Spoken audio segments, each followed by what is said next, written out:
여호와께서 요셉과 함께 하시고 그에게 인자를 더하사 간수장에게 은혜를 받게 하심에 간수장의 옥중 죄소를 다 요셉의 손에 맡김으로 그 재반 사물을 요셉이 처리하고 간수장은 그의 손에 맡긴 것을 무엇이든지 살펴보지 아니하였으니 이는 여호와께서 요셉과 함께 하심이라. 여호와께서 그를 범사에 형통하게 하셨더라.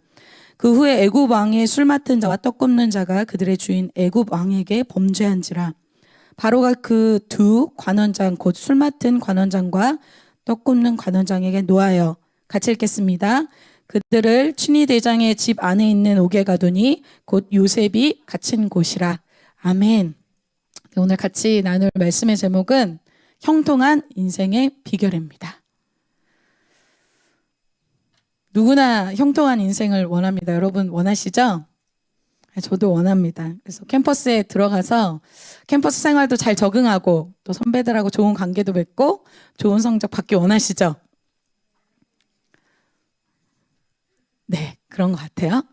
직장에 들어가서 직장도 좋은 직장 들어가길 원하고 또 직장에서도 정말 영향력 있고 또 업무도 잘하고 또 거기서 승진도 막 빨리 되는 사람 되기를 원하죠.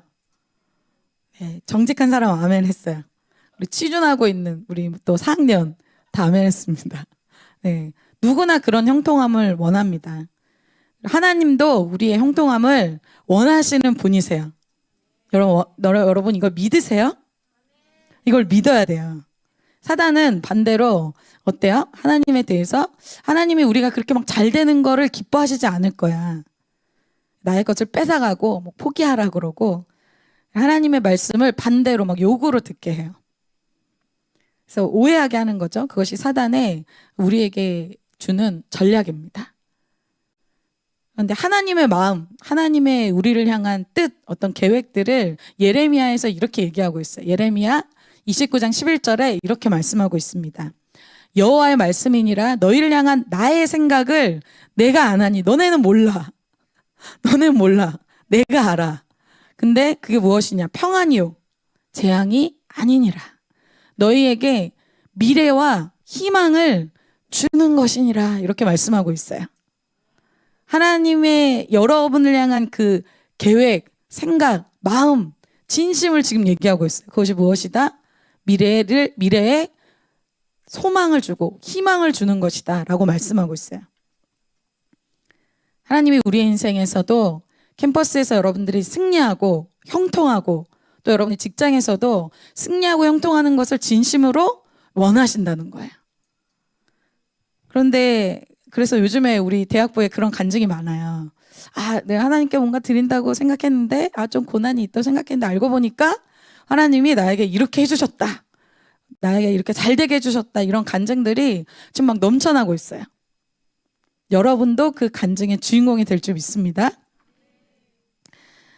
우리가 이런 오해를 갖고 있는 것, 하나님의 생각과 다르게 내가 하나님에 대한 어떤 오해를 갖고 있는 것은 왜 그럴까 이렇게 생각해 보면 하나님이 우리가 형통하기를 원하시지만 그 형통해지는 그 방법이 세상의 방법과 좀 다르기 때문에 여기서 오해가 생깁니다. 우리가 형통하기를 원하시지만 그 방법이 세상 방법과 다르다는 거예요.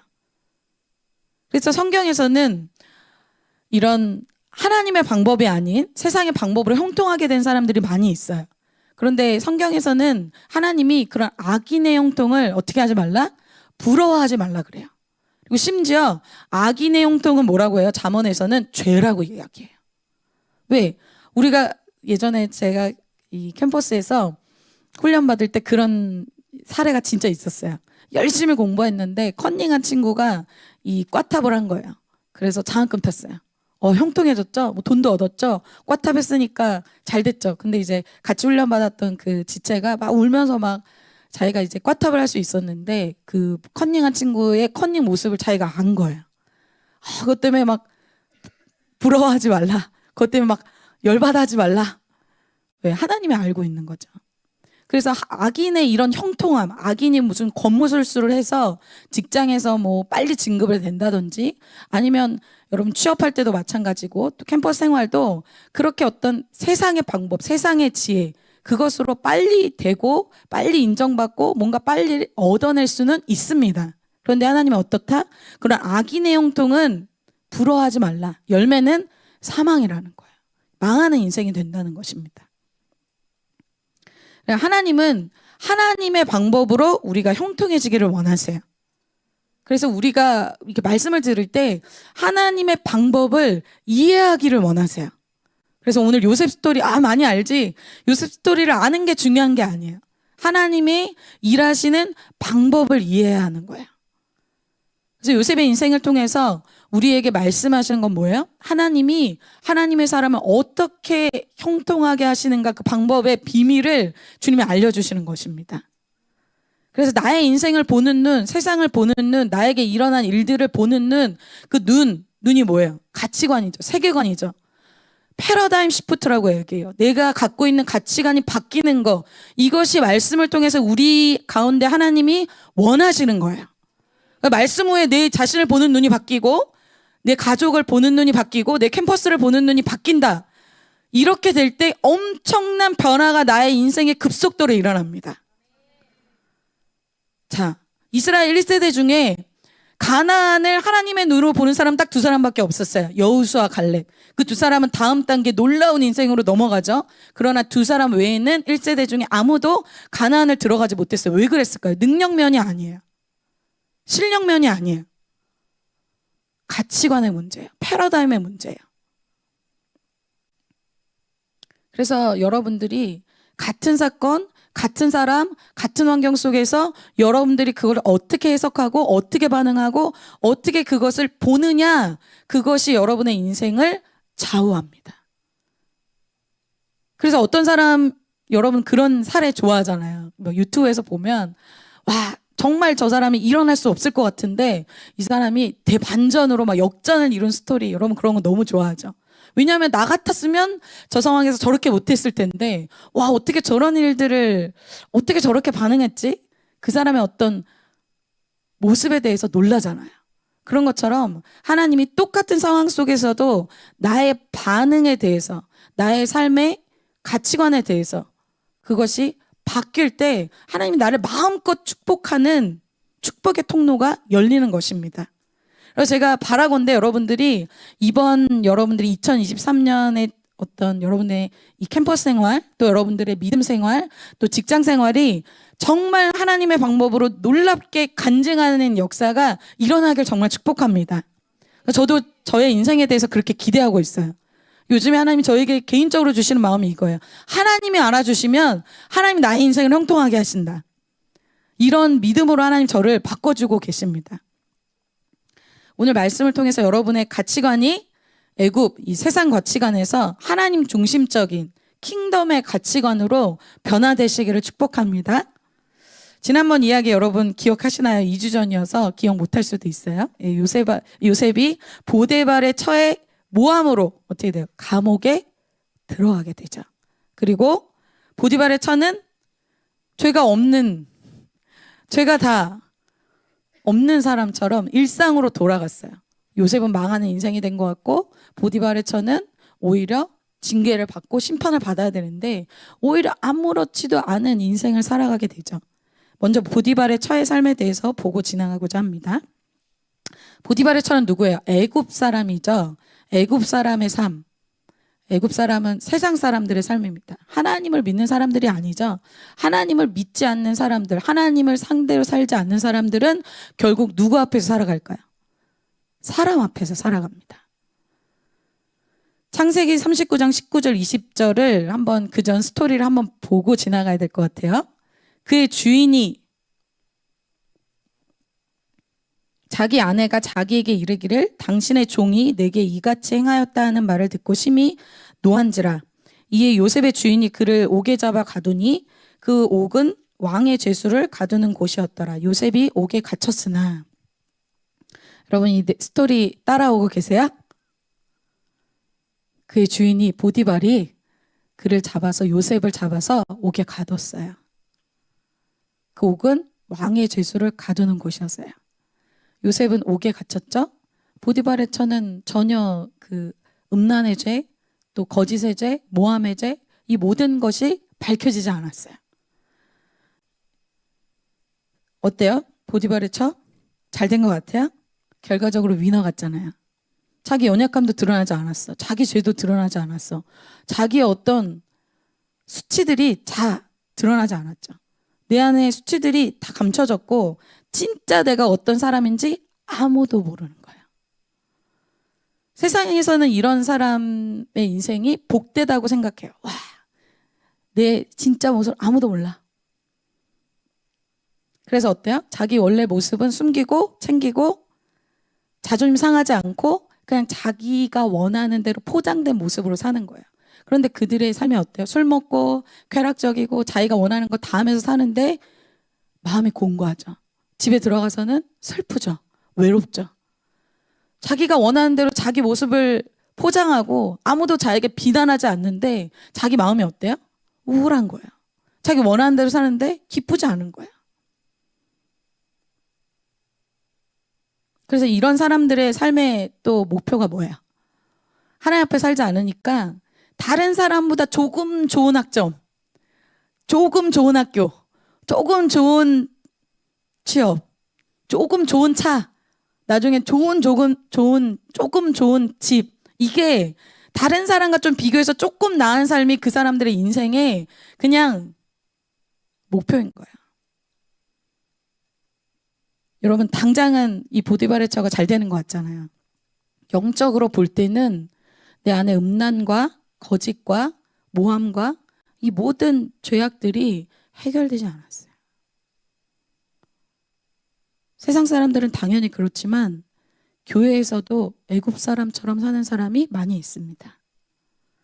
교회 공동체에 있어도 완벽하게 보이려고 하는 사람, 죄 없는 사람처럼 보이려고 하는 사람, 별로 이렇게 내 인생에 있어서 꼬투리 잡힐 만한 모습 보이고자 하는 거 꺼려하는 사람 많이 있어요.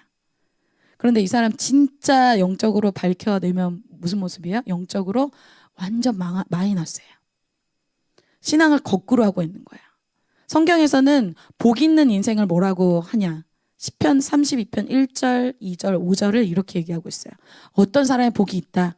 허물의 사함을 받고 자신의 죄가 가려진 자는 복이 있도다. 허물의 사함을 받고 1절, 이 자신의 죄가 가려졌다는 것은 나의 허물과 죄가 주님께 용서함 받았다는 거예요.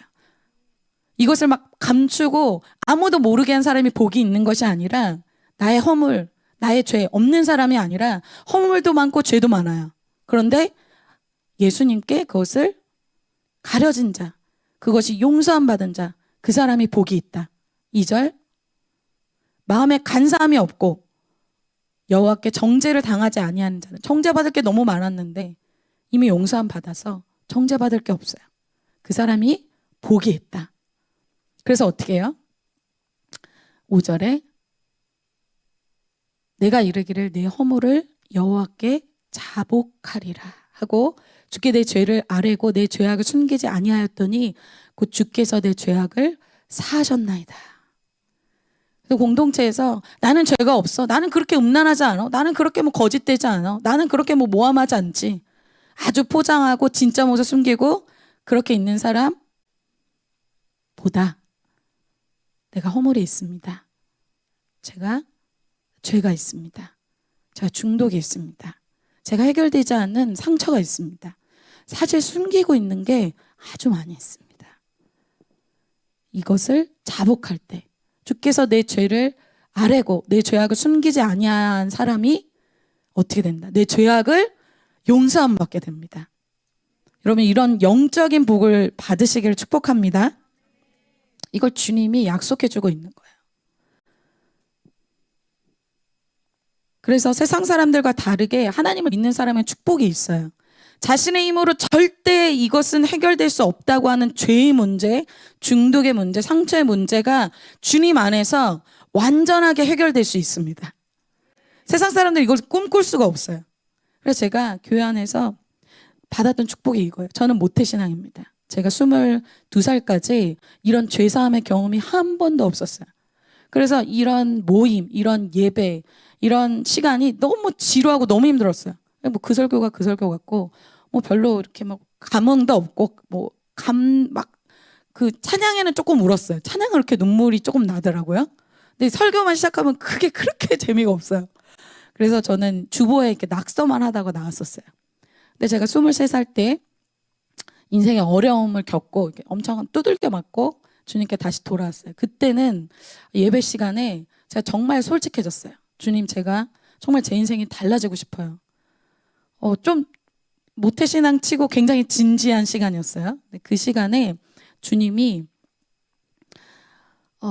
그때 만나주신 주님, 그리고 계속해서 저에게 만나주신 주님은 제 아무에게도 얘기할 수 없는 죄들, 그리고 수치들, 상처들, 이런 것들을 주님께 그 말씀을 가지고 들고 나갈 때마다 절대 이 문제는 정말 해결될 수 없어라고 생각하는 그 죄와 상처들이 완벽하게 단번에 치유되는 은혜를 한 번의 예배를 통해서 주셨었어요.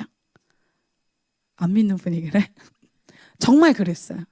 그래서 제가 회개를 통해서, 축사를 통해서 저의 인생에 그러한 세상에서는 정말 꿈꿀 수 없는 그러한 죄사함의 은혜, 축사의 은혜를 통해서 하나님이 저의 인생을 완전히 바꾸셨어요. 세상 사람들에게 없는 은혜죠. 그래서 제가 와, 교회 다니는데 이런 축복이 있는데, 이런 혜택이 있는데 내가 이것을 모르면서 다녔다니. 그전에는 이걸 몰랐네. 이걸 23살이 되어서야 알게 되다니. 그래서 저는 불교나 기독교나 다 비슷하다고 생각했어요. 뭐가 또 다 똑같지. 돛 닦는 거 뭐 거룩하게 살라고 하는데 날 안 되는데 막 바늘로 찌르면서 막 그렇게 막 돛 닦는 거지. 교회에서는 그런 높은 수준의 어떤 거룩함을 막 요구하고 계속 그걸 강요하는 곳이지. 저는 그렇게 생각했어요.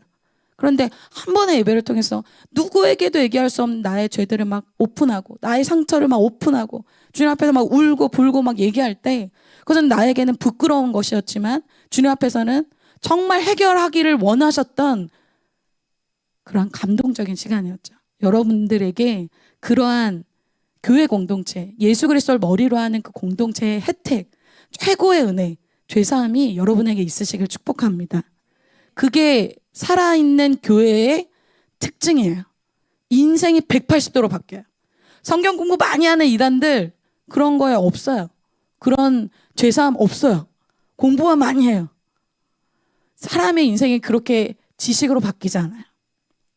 죄사함으로 바뀌어요. 그것이 우리 예수님을 머리로 한 교회의 특징이에요. 그런데 교회에서 이 마이너스 신앙하는 사람들은 어떤 사람이에요? 비밀이 많은 사람. 너만 알고 있어. 하나님의 공동체, 자신의 목자, 절대 말하지 않는 것들이 많아요. 내가 어떤 삶을 사는지 포장이 많은 사람, 비밀이 많은 사람. 그래서 실제 나의 모습과 이 공동체 안에서의 모습에 갭이 많은 사람. 그런 사람 어때요? 절대 신앙이 성장하지 않습니다. 왜? 하나님은 외모를 보시는 분이 아니에요. 신앙 성장을 누가 주세요? 하나님이 주세요. 하나님이 절대 속지 않습니다. 겉으로는 막 이렇게 해도 그 사람에게 성장이 없는 거, 변화가 없는 거 자기도 압니다. 하나님도 정확하게 아시는 거예요. 비밀이 많은 사람, 공동체에서 숨겨진 모습이 많은 사람, 절대 성장이 없습니다. 그래서 우리가 공동체 안에서 훈련받는다고 할 때 무엇을 훈련받을까요, 여러분? 여러분 막 훈련받는 교회, 막 공동체 너무 많이 들었죠? 무엇을 훈련받을까요? 우리의 연약함과 우리의 죄들을 훈련받는 겁니다. 완전하신 그 예수님께서 제자들을 선택했는데 그럼 그 제자들 너무 훌륭할 거 아니에요. 그런데도 3년을 훈련하시잖아요. 무엇을 훈련하세요? 연약한 점을 훈련하세요. 우리는 지금도 훈련받고 있는 중이죠. 빌립은 연약함이 있어 보여요. 자꾸 계산해. 여러분 그런 분들 있죠. 뭐 하겠습니다. 그러면 따다다다닥 계산이 돼가지고 이거 계산 안 나오는데, 이거 안 되는데. 빌립, 베드로 같은 사람 있어요. 자꾸 인간적으로 생각해. 자꾸 사람의 일로 생각해. 예수님이 그것을 아주 디테일하게 훈련하고 디테일하게 베드로에게는 이 제자들 앞에서 책망하고, 그리고 그것을 혼내기도 하고 그것을 드러내기도 하고 아주 디테일하게 제자들을 훈련하십니다. 그래서 여러분 제자 훈련하는 공동체는 투명해요. 근데 여러분 이 약한 점을 훈련받는 이유는 예수님이 그 사람을 정죄하기 위해서가 아닙니다. 너 왜 이렇게 계산해? 너 왜 이렇게 인간적이야? 그것이 아니라 정죄하기 위해서가 아니라 그것을 타고 사단이 우리를 넘어뜨릴 수 있게 하기 때문에 그것을 주님이 어떤 자리에 가기 전에 그것을 훈련시키는 거예요. 왜? 그래야 제자들이 안전하기 때문에. 그래서 영적 공동체에선 누가 성장해요? 완벽한 모습 보이려는 사람, 막 실수한 모습 보이면 막 집에 가서 이불킥하는 사람, 그런 사람 말고 연약함이 드러나지만 용서 안 받고 자기 부인하고 다시 살아내고자 하는 그 사람이 성장해요. 그리고 베드로는 정말 공동체, 제자 공동체, 예수 그리스도의 공동체에서 자기의 민낯이 가장 많이 드러나는 사람이에요. 실수도 많이 하고 연약함도 많이 드러나고 죄도 많이 드러났어요. 예수님 3번이나 부인했지. 물이 막 걷다가 또 난리치다가 또 물에 빠졌지. 베드로는 그런데 가장 예수님이 신뢰하는 수제자였어요. 반대로 젠틀한 신앙, 문제 없는 자처럼 연약함 숨기는 사람, 계속 제자리 걸음이에요. 자기도 알죠?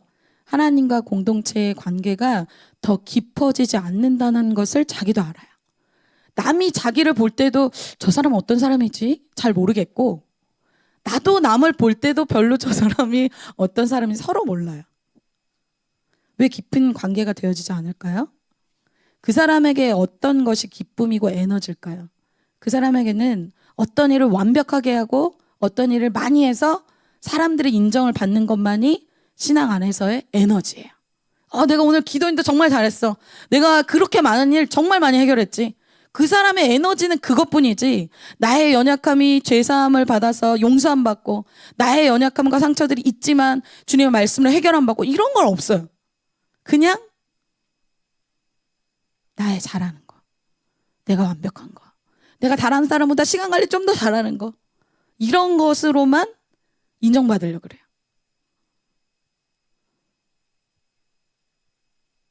가장 불쌍한 인생입니다. 여러분은 보디발의 처와 다르게 여러분의 연약함과 여러분의 죄들과 여러분의 상처들이 예수 그리스도 공동체 안에서, 말씀 안에서 다 오픈되고 다 해결되고 다 죄사함 받게 되시기를 축복합니다. 안 그러면 보디발의 처와 같은 인생이 되는 거예요. 죄는 안 드러나겠지만 자기 영혼은 죽어가고 있는 걸 모르는 거예요. 세상적으로는 눈으로 볼 때는 요셉의 인생은 정직하게 사니까 더디 가고, 이런 자기 포장을 많이 하면서 사는 사람들, 세상에 누릴 것 누리고, 그리고 자기 명예도 챙기고 자기 마이너스 되는 거 없는 것처럼 살아가는 것처럼 보이잖아요. 그래서 나는 천천히 걸어가고 뒤로 가는 것 같은데 그 사람 막 기차 타고 막 안녕 그러면 가는 것 같잖아요. 여러분, 그런 기차가 끝이 어디입니까? 지옥입니다. 그런 사람 인생 부러워하지 마세요. 결국 영원히 죽게 되는 그런 인생 부러워하지 마세요. 공동체에서 우리의 허물과 또 우리 자신의 죄가 용서함 받게 되시기를 축복합니다. 자, 그럼 애굽 사람의 삶, 이 보디발의 처의 삶을 받고 오늘 우리가 보고자 하는 것은 하나님의 사람, 이 요셉의 삶에 대해서 오늘 두 가지만 보고 마치도록 하겠습니다. 온라인에서도 잘 듣고 계시죠? 우리 고은 자매님하고 또 우리 친구 후배, 네, 그래요. 네, 잘 듣고 계시죠? 네. 하나님의 사람, 요셉의 이 삶은 어떤 삶인가? 요셉은 지금 애굽에 있잖아요. 애굽은 세상 사람이죠. 이제 여러분들은 우리 1학년들 특별히 이제 2월이 지나고 2월 한 중순, 이제 2월 하반기부터는 정말 캠퍼스의 세상 친구들과 이제 같이 함께 하게 됩니다. OT도 생기고 MT도 생기고 이제 개총도 생기고 여러 가지 이제 여러분들에게 모임이 막 있습니다. 막 이렇게 공지가 바다다닥 올 거예요. 그리고 이제 만나가지고 막 게임도 하고 밥도 먹고 막 시작될 거예요. 우리가 살아갈 곳은 이런 공동체가 아니라 우리가 정말 파송돼야 될 곳은 애굽이죠. 세상 사람, 하나님 믿지 않는 사람들이 가득한 곳에 요셉처럼 있게 됩니다. 요셉은 하나님의 사람들과 같이 있는 게 아니라 지금 애굽에 혼자 딱 떨어져 있어요. 그래서 우리가 애굽에서, 캠퍼스에서, 직장에서 어떻게 살아야 되는지를 이 요셉의 인생을 통해서 말해주고 있어요. 왜? 우리는 같이 있을 때가 문제가 아니라 이 요셉처럼 애굽에 있을 때 내가 어떤 선택을 하느냐, 어떤 인생을 사느냐, 그게 나의 인생을 좌우하게 되기 때문이에요. 나의 미래가 그때 좌우되기 때문이에요. 오늘 요셉이 어떻게 살아요?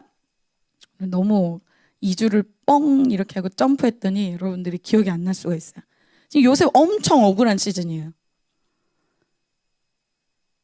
강간 미수범으로 자기가 오해받았잖아요. 그리고 자기가 갖고 있었던 명예뿐만 아니라 물질 모든 것이 박탈당했어요. 지금 엄청나게 힘든 시즌이에요. 그러면 어떻게 했을 것 같아요, 여러분? 저는 제가 요셉이었으면은 보디발한테 들으라고 보디발 그러면서 막 얘기했을 것 같아요.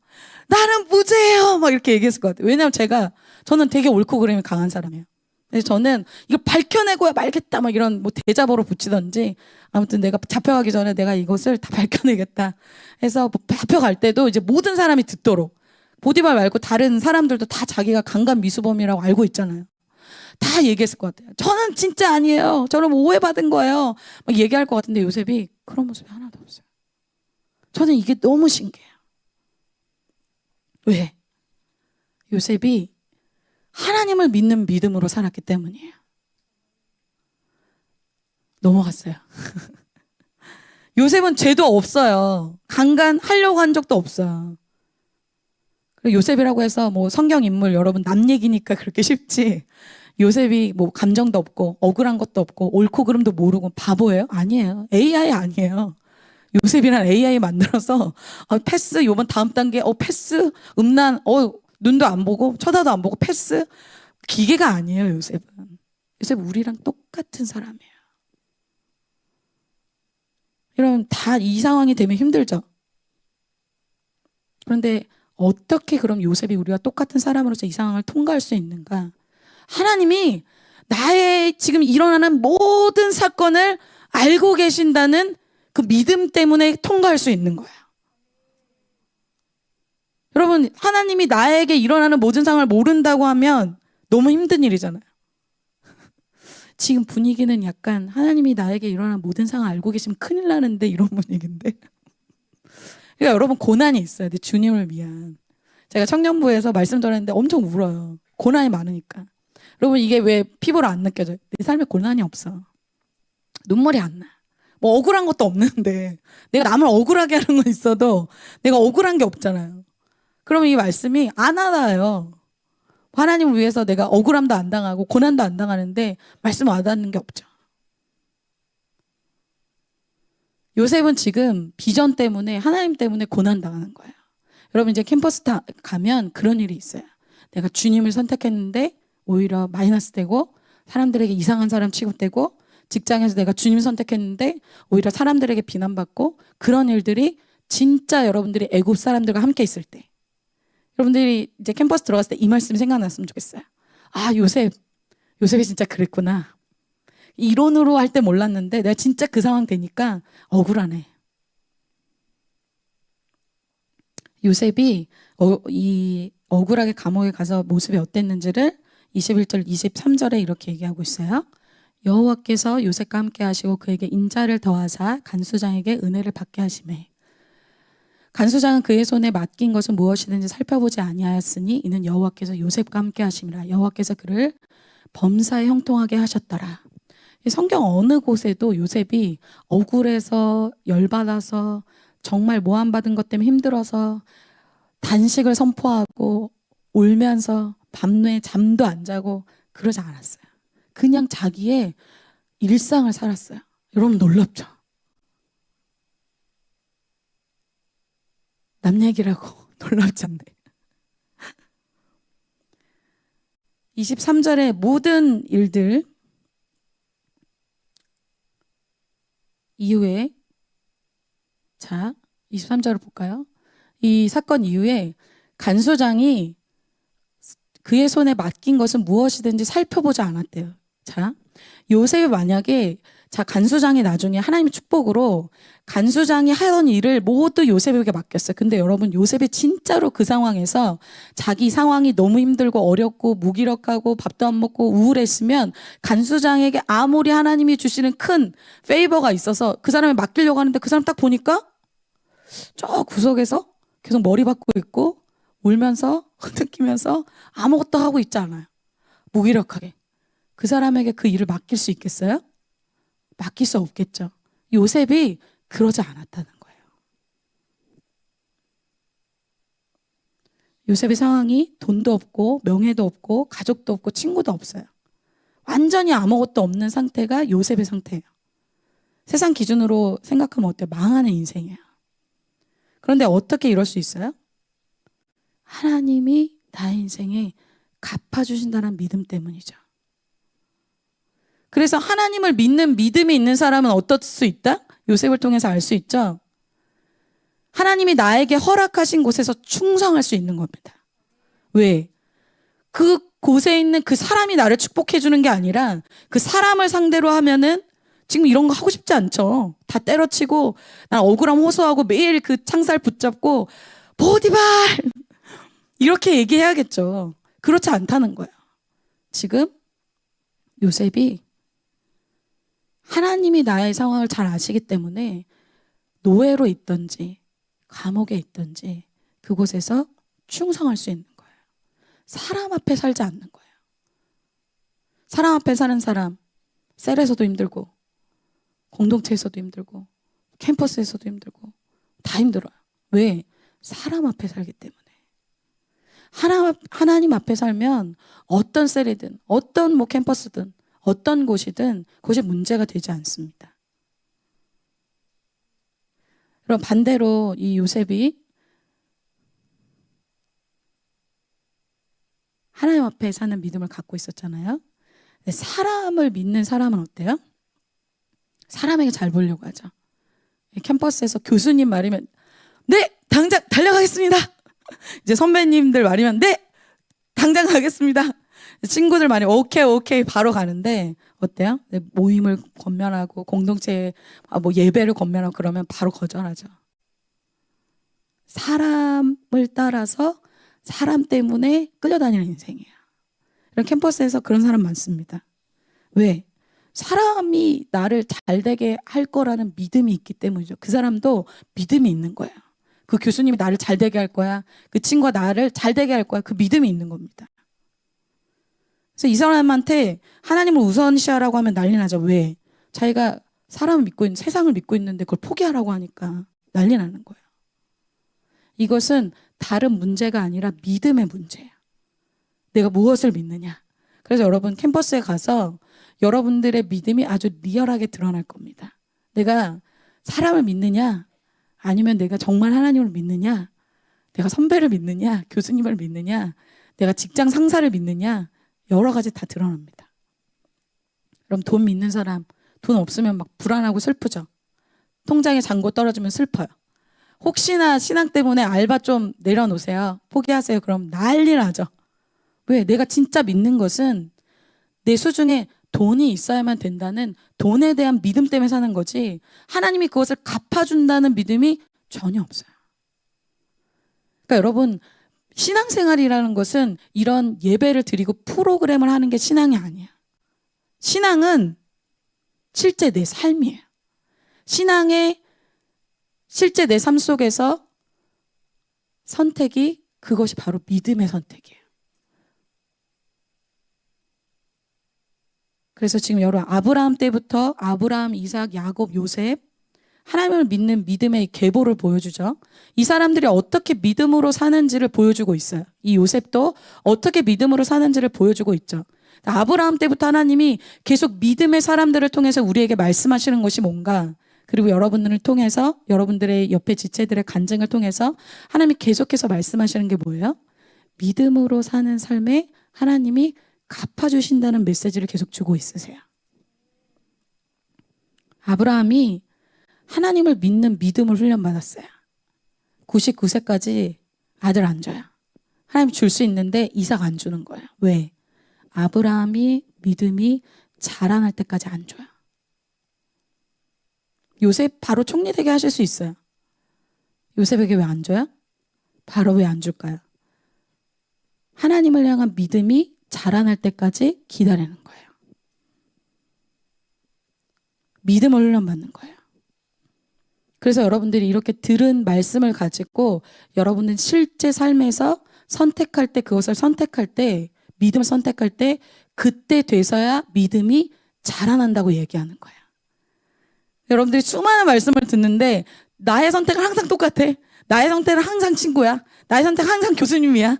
나의 선택은 항상 돈이야. 그럼 여러분 믿음은 뒤로 물러가고 있고 제자리 걸음인 거예요.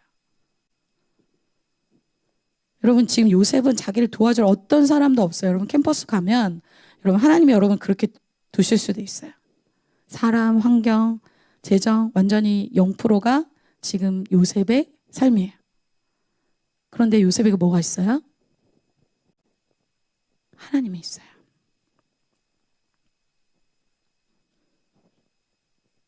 여러분이 가장 은혜 받았을 때, 여러분이 주님을 만났을 때가 이때예요. 아무것도 없는데 주님이 나에게 있을 때예요. 21절에 이렇게 얘기하죠. 여호와께서 요셉과 함께 하시고. 그리고 23절에 동일하게 또 얘기합니다. 이는 여호와께서 요셉과 함께 하심이라. 다 없는데 요셉에게 한 가지 있는 게 있어요. 바로 하나님이에요. 근데 반대인 사람이 있죠. 하나님이 축복해 주셔서 돈도 있고 이제 직장도 있고 캠퍼스도 됐고 뭔가 됐어요. 근데 나에게 없는 게 있어요. 다 있는데 하나님이 없는 사람이 있어요. 예배 드릴 때 예배가 지루해요. 찬양할 때 지루해요. 하나님 안 만나도 괜찮아요. 집에 가서 다른 걸로 채우면 되니까요. 모든 게 있는데 하나님이 없는 사람이 있어요. 불행한 인생이죠. 오늘 요셉이 자신의 인생 속에서 어떤 하나님을 만나요? 형들은 자기를 노예로 팔았어요. 그 노예로 간 곳에서 하나님이 형통하게 해주는 거예요. 보디발의 처는 나를 억울하게 감옥에 보냈어요. 그런데 하나님이 나를 형통하게 하는 거예요. 하나님이 나의 인생을 계속해서 형통하게 만들어주시고 채워주시는 것을 계속 경험해요. 요셉의 믿음이 확장되고 있죠. 여러분, 여러분의 캠퍼스의 삶에서, 직장의 삶에서 여러분의 믿음이 확장되시길 축복합니다. 그래서 이후에 요셉이 믿음을 갖게 됐을 때 어떠한 믿음을 나중에 임종 때 마지막 이 죽음을 앞두고 있을 때 요셉이 어떤 믿음을 갖게 됐냐면 창세기 50장에 이렇게 나와 있어요. 요셉이 그 형제들에게 이르되 죽을 때를 앞두고 나는 죽을 것이나 하나님이 당신들을 돌보시고 당신들을 이 땅에서 인도하여 내사 아브라함과 이삭과 야곱에게 맹세하신 땅에 이르게 하시리라 하고. 이게 무슨 얘기예요? 요셉이 이제 나는 이제 죽을 건데 나는 알고 있고 난 믿고 있어. 어떤 것을? 당신들을 이 땅, 이 애굽에서 출애굽 시키셔서 아브라함과 이삭과 야곱에게 맹세하신 그 땅 가나안에 다시 들어가게 하리라는 것을 내가 믿고 있어. 이게 어떤 몇 년 후에 일어난 일이에요? 400년 후에 일어날 일이에요. 근데 요셉이 그것을 믿고 있는 거야. 엄청난 믿음이죠. 25절. 그래서 요셉이 또 이스라엘 자손에게 맹세시켜 이르기를. 왜? 정말 이걸 믿기 때문에 하나님 반드시 당신들을 돌보시니 당신들은 여기서 내 해골을 메고 올라가겠다 하였더라. 당신들이 반드시 출애굽할 건데 그때 이스라엘 백성 후손들에게 반드시 얘기를 해라. 내 유골 애굽에 묻혀있는, 나는 지금 죽어서 애굽에 묻혀있는 유골 다 꺼내가지고 출애굽할 때 갖고 가라. 반드시 이거 기억해라. 맹세하게 해라. 알았지? 400년 후에 있을 일인데 요셉 부탁하는 거예요. 근데 여러분 출애굽기 가서 어떤 일이 일어납니까? 정말 출애굽 하잖아요. 그때 모세가 이 요셉의 유골을 갖고 나갑니다. 출애굽기 다음 없나요? 출애굽기 13장. 네. 그러므로 하나님이 홍해에 광야길로 돌려 백성을 인도하심에 이스라엘 자손이 애굽 땅에서 대열을 지어 나올 때에 모세가 요셉의 유고를 가졌으니 이는 요셉이 이스라엘 자손으로 단단히 맹세하게 하여 이르기를 하나님이 반드시 너희를 찾아오시리니 너희는 내 유고를 여기서 가지고 나가라 하였음이더라. 요셉이 죽었지만 요셉의 유고를 이제는 모세가 정말 갖고 나가요. 같이 출애굽해요. 400년 지나서 하나님의 약속이 반드시 요셉이 이루어질 거라고 믿은 대로 이루어지죠. 그래서 하나님의 말씀대로 사는 사람은 어떤 사람이다? 예언적인 삶을 사는 사람이에요. 지금 당장 눈앞에 유익 따라가는 사람이 아니에요. 근데 믿음의 길에서 중요한 건 뭐예요? 여러분, 당장은 이게 손해보는 것 같다는 거예요. 사람, 환경, 지금 선택이 믿음으로만 살았을 때 손해보는 것 같다는 거예요. 여러분, 노아는 아직 비가 안 내려요? 근데 방 좀 만들어야 돼요. 바보 같죠? 시간 낭비하는 것 같아요. 아브라함 갈 바를 모르는데 떠나야 돼요. 갑질이 있죠. 나이가 몇 살인데 지금 그러고 있나? 객관적이지 않죠. 나이 들어서 무슨 도전이에요. 당장은 손해보는 것 같아요. 그러나 하나님을 믿는 믿음의 사람은 아직 되어질 일이 아닌데 되어진 것처럼 행동하는 게 바로 하나님의 사람이에요. 그래서 요셉이 감옥에 있는데 감옥에 있는 사람 같지 않아요. 하나님이 갚아줄 것이 있는 믿음의 사람의 모습으로 살고 있어요. 히브리서 11장 6절 다 같이 한번 읽어볼까요? 시작. 믿음이 없이는 하나님을 기쁘시게 하지 못하나니 하나님께 나아가는 자는 반드시 그가 계신 것과 또한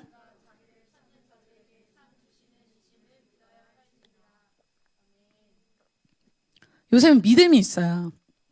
하나님이 살아계셔서 지금 상황을 다 아신다는 것과 하나님 갚아주실 거라는 거. 그런 요셉에게 어떻게 하십니까? 하나님이 형통함을 주십니다. 마지막 보호자입니다. 보디발의 아내는 자신이 이 요구에 반응하지 않는 요셉에게 복수했죠. 그리고 형들은 요셉이 망하는 인생이 되기 위해서 이 노예로 팔았습니다. 그런데 가는 곳마다 요셉이 형통하게 되는 거예요. 21절, 22절 계속 보면 여러분, 요셉은 사람 인맥 하나도 없어요. 그런데 하나님이 직접 요셉을 형통하게 하십니다. 여호와께서 요셉과 함께 하시고 그에게 인자를 더하사 간수장에게 은혜를 받게 하심에 간수장의 옥중 죄수를 다 요셉의 손에 맡김으로 그 재반 사물을 요셉이 처리하고. 어떻게 형통하게 하세요? 요셉이 간 곳이 왕의 죄수를 가두는 건 프리미엄 감옥이었잖아요. 정치범들과 같은 이 중대한 죄를 갖고 있는 사람들, 고위 관리직 있는 사람들이 갇히는 곳이었어요. 그곳에 그 사람들을 관리하는 간수장이 이 요셉을 신뢰하는 거예요. 그래서 원래 이 요셉은 집에서는 별로 리더십이 없었어요. 근데 하나님이 비전을 주시고 이 사람 훈련하기 시작하는데 집에 나와서 처음에는 노예로 가정 총무로서 보디발의 집 하나, 가정 총무 보디발의 집과 또 재산들을 관리하는 사람이었는데 보디발과 같은 고위층의 사람들 여럿을 관리하는 사람으로 하나님이 영향력과 역량을 확대시키는 거예요. 큰 그림을 볼 때 그에게 여러분 생각해 보세요. 비전이 요셉이 여러분의 비전 있으신 분들 있죠. 이 요셉이 비전이 총리예요. 하나님이 빨리 시켜줘요. 빨리 되게 해요. 뭐 30세에 총리가 되는데 더 빨리 시켜줄 수도 있어요. 그런데 요셉이 준비가 안 됐어요. 총리가 무슨 일 하는지도 모르고 할 줄을 몰라요. 그럼 그 비전, 그 총리라는 자리는 재앙이죠. 그래서 하나님이 어떻게 하세요? 노에서부터 차근차근 하나하나, 보디발의 집에서 하나하나, 이 감옥에서 하나하나 총리의 자리가 되기 전까지 역량을 점점 넓혀가십니다. 요셉 편에서 어떤 게 필요할까요? 하나님을 믿는 믿음으로 그 자리에서 충성하는 것이 필요하겠죠.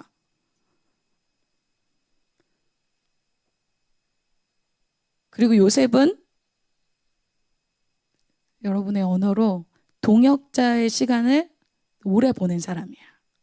그래서 요셉이 총리라는 바로왕 밑에 2인자, 이 리더의 자리가 되기까지는 보디발 밑에서 한동안, 또 그리고 이 간수장 밑에서 한동안, 또 이렇게 밑에서 있는 동역자로서의 자기가 리더십을 갖지만 실제 리더는 아닌 그 동역자죠. 종역자의 이 시간을 아주 오랜 시간 훈련받은 사람이 바로 요셉이에요.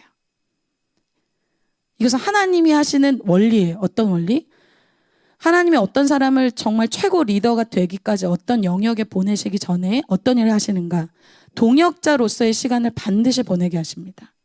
그래서 모세도 이스라엘 백성의 리더가 되기 전에 무슨 일 시키세요? 누구 양? 그렇죠. 자기 양도 아니에요. 이드로의 양을 몇 년 동안? 40년간 이드로의 양을, 자기의 양도 아니고 이드로의 양을 40년간 동역자로서 돌보는 일을 모세에게 하나님이 시켜요. 그렇게 한 사람에게 나중에 리더십을 주세요. 그래서 여러분, 동역자로서의 기간을 오래 보낸 사람이 좋은 리더가 될 수가 있어요. 동역자일 때 훈련을 잘 받아야 돼요. 동역자로서 훈련 받지 못하고 막 리더 판단하고 리더 질서 안에 못 들어오고 막 자기 마음대로 하고 막 양떼 판단하고 열매도 없어. 막 그렇게 리더 되면 재앙이 돼요. 동역자로서 리더들에게 잘 배우고 또 질서에 순종하고 리더의 마인드와 인격적인 어떤 관계를 잘 배운 사람이 좋은 리더가 될 수가 있어요. 안 그렇다면 하나님이 굳이 모세에게, 이런 요셉에게 바로 그냥 비전 이루게 해주셨겠죠.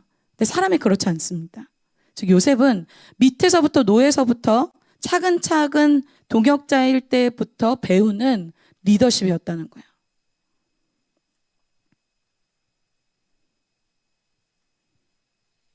그래서 23절에 보면 간수장은 그의 손에 맡긴 것을 무엇이든지 살펴보지 아니하였으니 여호와께서 요셉과 함께 하심이라. 여호와께서 그를 범사에 형통하게 하셨더라. 요셉이 하면 무엇이든지 형통한 거야. 이거 누가 하는 거야? 하나님이 하는 거야.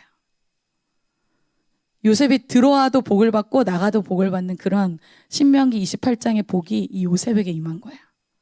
신명기 28장 1절에 이렇게 얘기하고 있죠. 내가 내 하나님 여호와의 말씀을 삼가 듣고 내가 오늘 내게 명령하는 그의 모든 명령을 지켜 행하면 내 하나님 여호와께서 너를 세계 모든 민족 위에 뛰어나게 하실 것이라. 아멘. 하나님 안에서 사는 삶, 하나님의 말씀대로 사는 삶을 하나님이 이렇게 높여주시는 축복을 주십니다. 믿음이 없네. 그래서 제가 간증을 준비했잖아요. 제가 이제 건대글로컬 충주 캠퍼스를 맡은 처음 제가 맡은, 제가 간사가 돼서였던 것 같은데 학사였는지 간사였는지 기억이 안 나요. 처음 맡은 건대글로컬 충주에 있어요, 여러분. 충주 거기 캠퍼스 가고 싶었던 사람도 있는데 거기 맡을 때, 섬길 때 있었던 일이에요. 한 자매 학생 리더였어요. 제가 이제 학사인가 간사인가였고 학생 리더가 있었는데 그 친구는 집에서 이렇게 훈련 받는 거, 예배 드리는 거 반대예요. 그래서 이런 예배 올 때도 정말 많이 이렇게 고민하고 와야 되고, 또 수련회도 이렇게 몇 박 며칠 못 와요. 왜냐하면 훈련 그런 예배도 싫어하시고 수련회도 싫어하시기 때문에 수련회 절대 안 되고 돈도 절대 안 줘. 그리고 막 전화번호 알아가지고 막 전화하세요. 막 부모님이 전화해가지고 뭐 내 딸 막 내놔라 막 그러는 거 이제 난리가 나요. 그래서 그 친구가 수련회 때는 어떻게 해야 되냐면 수련회 참석하고 저녁 때 애들 다 잘 때 집에 다시 돌아가요. 수련회 없는 것처럼 자고 아침 일찍 어디 가는 것처럼 가방 메고 또 나가요. 그래서 또 이게 막 은혜 받고 또 눈물 닦고 집에 들어가서 또 자요. 그렇게 몇 박 며칠을 항상 해야 되는 잠이었어요. 그리고 심지어 또 이제 지방에 있다 보니까 저희는 서울에 센터가 있기 때문에 금요일 날 저희 목요 예배가, 저희는 목요 예배 드리는데 그때는 저희는 금요 예배를 드렸어요. 그래서 금요일 날 돈을 들여서 또 돈도 많이 들어. 그리고 공부할 시간도 없어. 왜? 뭐 거기서 충주에서 여기까지 서울까지 올라가는 시간, 비용, 그리고 또 거기서 또 예배 드리고 또 밥 먹고 비용이 뭐 더블로 들잖아요. 시간도 많이 들고. 그래서 자기 또래는 막 4.5 만점, 자기보다 훨씬 이 성적도 좋고, 그리고 뭐 인맥도 넓고, 근데 이제 자기는 집에서도 핍박받고 뭐 성적도 막 되게 뛰어나지 않고. 그런데 이제 또 좀 놀라운 거는 이 친구가 4학년 1학기가 됐어요. 캠퍼스 졸업 이제 이런 방학 때 이제 고민을 얘기하는, 간사님 제가 이제 졸업할 때 됐는데 고민이 있어요. 고민이 뭐냐 해서 제가 이제 캠퍼스 졸업하는데 후배가 없네요. 그래서 건대충주에 후배가 없는 거예요. 자기 영적 계승자가 없는 거야. 이것 때문에 너무 고민된다는 거예요. 여러분 4학년 1학기 때 뭐 고민하세요? 저 취업 어떡하죠? 그게 아니야. 자기 캠퍼스에 자기가 남긴 사람이 없어. 너무 막 어떻게 해야 될지 모르겠다는 거. 근데 뭐 사실 여러분도 아시겠지만 별로 관계성이 없잖아요. 4학년 되면 캠퍼스도 관계성 없는데 어떡하냐 그랬더니 고민하더니 그러면 1학년들을 만날 수 있는 개총이 있대요. 그래가지고 거기를 가겠대요. 그래가지고 거기를 갔어요. 그 친구가. 그래서 이렇게 전도한 사람이 우리 JTS의 안모모 쌤이에요. 그래서 그 쌤이 결혼하셔서 지금 잘 살고 계시죠? 네. 아무튼 그래서 전도해서 후배를 하긴 했어요. 근데 이제 4학년 2학기 되니까 이제 이거 어떡하지? 이제 취업 어떡하지? 막 정신이 없는 거예요. 그래서 그 친구가 마가복음 성경 공부를 저랑 같이 하고 있었어요. 근데 저한테는 말을 안 했는데 막 기도 제목이죠. 오늘 주님 오늘입니까? 그러면서 오늘 말씀 주시면 그대로 그렇게 하겠습니다. 마음을 먹었나 봐요. 저는 몰랐죠. 막 하는데 그때 말씀이 예수님이 제자들에게 6월절 준비를 할 테니까 가서 거기에 매여 있는 그 나귀 새끼 한 마리를 데리고 올 때 그냥 이거 왜 갖고 가십니까? 그러면 주가 쓰시겠다라 그 말씀이었어요. 그 말씀인데 그거 막 듣더니 굉장히 진지하게 자기가 뭔가 말씀 받았대요. 그래가지고 제가 무슨 말씀 받았냐 그랬더니 자기가 캠퍼스 안에서 그 친구가 이제 문헌정보학과였어요. 그래서 사서로서 캠퍼스 안에서 취업을 해야겠다는 마음을 주셨다는 거예요. 갑자기 말씀을 듣는데 떠올라서 그래서 캠퍼스에 근데 사서를 뭐 구하나? 그랬더니 모르겠대요. 말씀 들을 때 그런 믿음이 들었대요. 그래서 제가 그 다음날 이제 물어보는 거예요. 그 학생 리더가 간사님 그럼 제가 말씀 받은 게 있는데 캠퍼스에 그 도서관에 가서 제가 사서로서 일할 자리가 있는지 한번 물어볼까요? 그래서 저는 이제 믿음이 없는 간사 있을까? 그래가지고 물어봐. 그랬더니 원래 하나님 말씀 받으면 적극적으로 하는 거야. 그래서 이 친구가 그 다음날 물어보러 갔어요. 근데 마침 자기가 그 사서로서 이 봉사활동 할 때 만났던 그 교수님이 딱 계셨어요. 그래서 그 교수님이 웬일이야 뭐 누구누구야 막 이렇게 얘기했는데 좀 뜬금없지만 교수님 혹시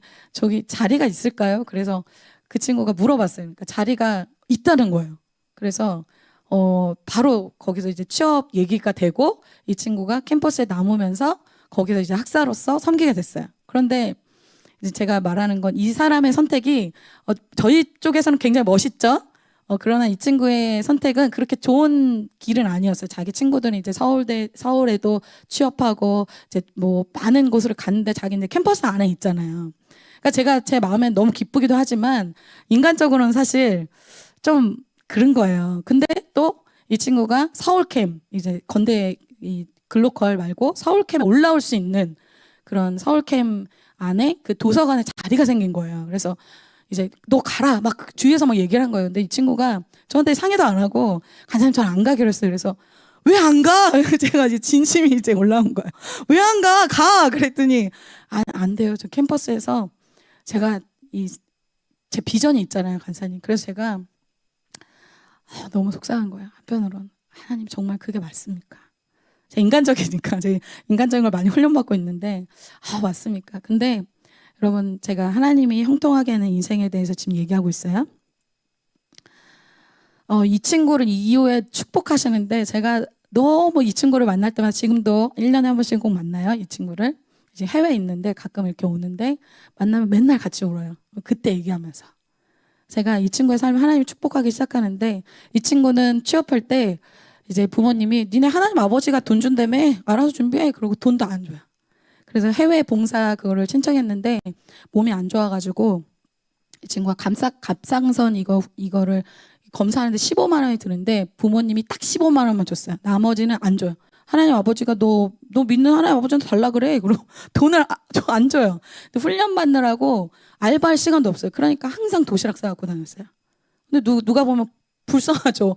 뭐 거기 충주에서 거기서 학사로서 뭐 아무도 인정 안 해주는데 뭐 갑상선 안 좋다고 그거 15만 원 받는데 막 쩔쩔매면서 불쌍한 거예요.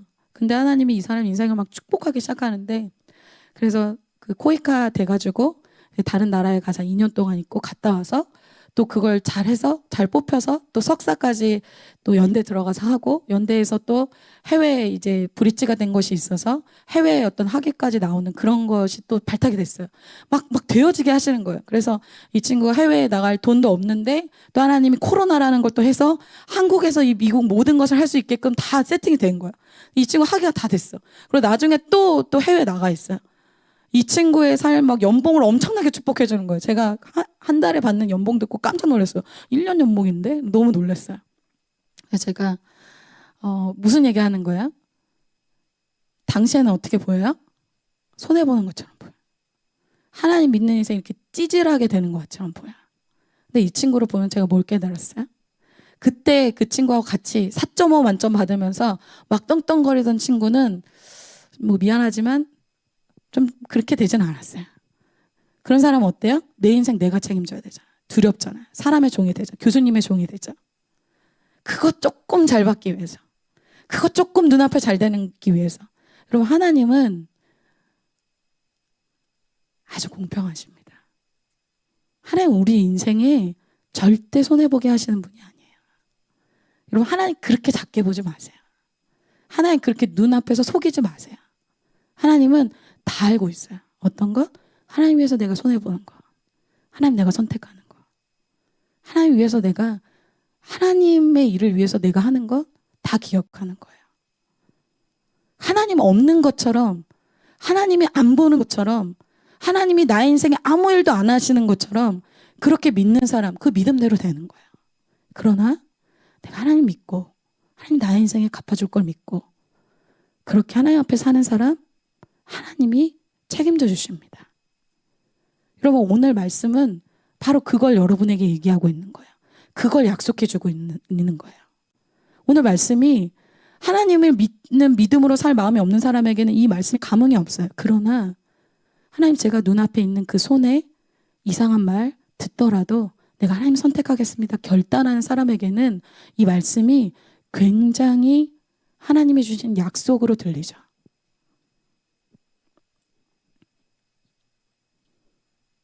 여러분 요셉도 다윗도 아브라함도 노아도 공통적으로 말씀하시는 게 이거예요. 하나님 안에 모든 것이 있는데 자꾸 사람 앞에 사는 삶, 돈 앞에 사는 삶 그렇게 살지 말라는 거예요. 그렇게 비참하게 비굴하게 살지 말라는 거예요. 여러분 캠퍼스 갔을 때 또 여러분 직장에서 사람 때문에 돈 때문에 그렇게 비굴하게 살지 마세요. 하나님 앞에 당당하게 사시길 축복합니다. 다윗이 이런 고백을 했어요. 시편 31편에 내가 무리의 비방을 들었으므로 사방의 두려움으로 감사했나이다. 그들이 나를 치려고 함께 의논할 때에 내 생명을 빼앗기로 꾀하였나이다. 여호와여 그리하여도 나는 주께 의지하고 말하기를 주는 내 하나님이시라 하였나이다. 나의 앞날이 주의 손에 있사오니 내 원수들과 나를 핍박하는 자들의 손에서 나를 건져주소서. 너희 모든 성도들아 여호와를 사랑하라. 여호와께서 진실한 자를 보호하시고 교만하게 행하는 자에게 엄중히 갚으시느니라. 여호와를 바라는 너희들아 강하고 담대하라. 나의 앞날이 믿음으로 살 때 주께 있다는 거예요. 그러니까 어떻게 돼요? 강하고 담대할 수 있는 거예요. 조금만 좀 안 되고 조금 눈앞에 뭐 손해보는 것 같고 하나님 못 믿어서 그때마다 막 울고 삐지고 하나님이 내 인생 망하게 하신다고 원망하고 불평하고 그런 믿음 없는 인생의 광야에서 1세대처럼 죽는 모습이에요. 그럼 그런 얄팍한 믿음으로 천국 못 가요. 나의 믿음에 무게가 있어야 돼요. 성경에서 다윗과 요셉을 통해서 약속하시는 거 뭐예요? 도망자인 이 다윗이 이스라엘 통일왕국의 왕이 돼요. 노예일 뿐인 이 요셉이 나중에 바로왕 밑에 바로 2인자인 총리가 돼요. 하나님 뭘 얘기하고 있는 거예요? 우리의 인생을 높이기도 하시고 낮추시는 분은 하나님이시라는 거예요. 사람이 아니에요. 인맥이 아니에요. 여러분 얄팍한 계산으로 살지 말고 크신 하나님 앞에 사시기를 축복합니다. 자, 요셉이 이제 간수장 일을 하는 동안 죄수들의 관리하는 일을 맡게 되자 하나님이 이제 어떻게 하십니까? 이제 간수장이 하는 일, 다른 죄수들을 다 돌보는 일을 요셉이 하게 되니까 하나님이 이제 요셉에게 굉장한 인맥을 허락하시죠. 하나님이 주시는 축복이에요. 네. 바로 왕의 술 맡은 자와 떡 굽는 자를 보내주시죠. 1절부터 3절입니다. 그 후에 애굽 왕의 술 맡은 자와 떡 굽는 자가 그들의 주인 애굽 왕에게 범죄한지라. 바로가 그 두 관원장 곧 술 맡은 관원장과 떡 굽는 관원장에게 노하여 그들을 친위 대장의 집안에 있는 옥에 가두니 곧 요셉이 갇힌 곳이라. 네, 하나님이 하나님의 사람 중심으로 지금 일하고 있다는 거 여러분 보이시죠? 보디발의 처의 계획대로나 이 요셉의 형들의 계획대로 잘 안 되고 있어요. 왜? 하나님이 우리의 인생을 주관하시는 분이시기 때문에 그렇습니다. 결코 악인 중심으로 주님이 일하시지 않습니다. 하나님이 하나님 중심으로 일하시는 분이세요. 그래서 술 맡은 자는 여러분, 술 맡은 관원장은 그냥 술 따라주고 술 준비하는 사람 아니에요. 왕이 술을 마실 때, 국정에 대해서 논할 때, 고민이 될 때, 그거에 대한 조언이 필요할 때, 그런 깊이 있는, 넓이가 있는, 높이가 있는 대화를 하는 그런 사람이 술 맡은 관원장이에요. 그래서 느헤미야가 이 술 맡은 관원장이었다고 성경에서 말하고 있어요. 그럼 어떤 사람이에요? 굉장히 왕의 마음을 알고 전체 애굽의 전체를 볼 수 있고 이러한 뷰를 가진 사람이 바로 술 맡은 관원장이라는 거예요. 요셉이 이런 사람 만날 수 있겠어요? 못 만나요. 이런 사람을 하나님이 붙여주는 거예요. 요셉의 인생이 어때요? 하나님께 맡긴 인생, 하나님이 되어지게 하시는 거예요. 요셉이 노력해서 인맥 만들고 요셉이 억울 막 호소해서 총리 시험 봐서 그런 인생 아니에요. 하나님을 믿는 믿음으로 사는 요셉의 인생을 되어지게 하십니다. 그런 되어지는 인생이 여러분의 인생이 될 줄 믿습니다. 결론이에요. 오늘 애굽 사람 이 보디발의 처 자기의 죄를 다 감추고 자기 지혜대로 사는 정말 세상 사람들의 모습을 보여주고 있어요. 세상의 권력과 세상의 지혜, 세상의 방법으로 사는 거야. 그런데 요셉의 인생은 미련해 보이죠. 그러나 하나님을 믿는 믿음으로 하나님이 되어지게 하는 인생을 보여주고 우리에게 약속하고 계십니다. 여러분, 요셉이 나중에 총리가 되었을 때 하나님의 역전 이 스토리 되었을 때 가장 두려운 사람이 누구였겠어요? 보디발의 처였겠죠. 자기 지혜로 요셉을 모함한 사람. 그때 가장 두려운 사람. 총리가 되었을 때 가장 두려운 사람이 자기 지혜로 자기의 죄를 숨긴 보디발의 처였을 것입니다. 당장 자기 지혜로 사는 사람 앞에서 하나님이 하나님의 사람을 높여주시고 정오의 빛처럼 그 일을 드러내십니다. 그 주인공이 여러분이 되시기를 축복합니다. 그래서 통쾌한 하나님이 나에게 갚아줄 것이 있는, 그래서 캠퍼스 마무리 때는 하나님이 나의 인생을 높여주셨다 그렇게 고백할 수 있는, 1학기가 끝났을 때 내가 하나님을 선택했는데 하나님이 나의 인생을 이렇게 높여주셨어요, 이렇게 고백하는 여러분이 되시기를 축복합니다. 하나님이 그걸 기대하시는 것 같아요. 하나님이 왜 요셉 말씀을 주실까? 하나님 앞에서 사는 요셉과 같이 여러분 하나님이 높이시는 형통한 인생 되시기를 축복합니다.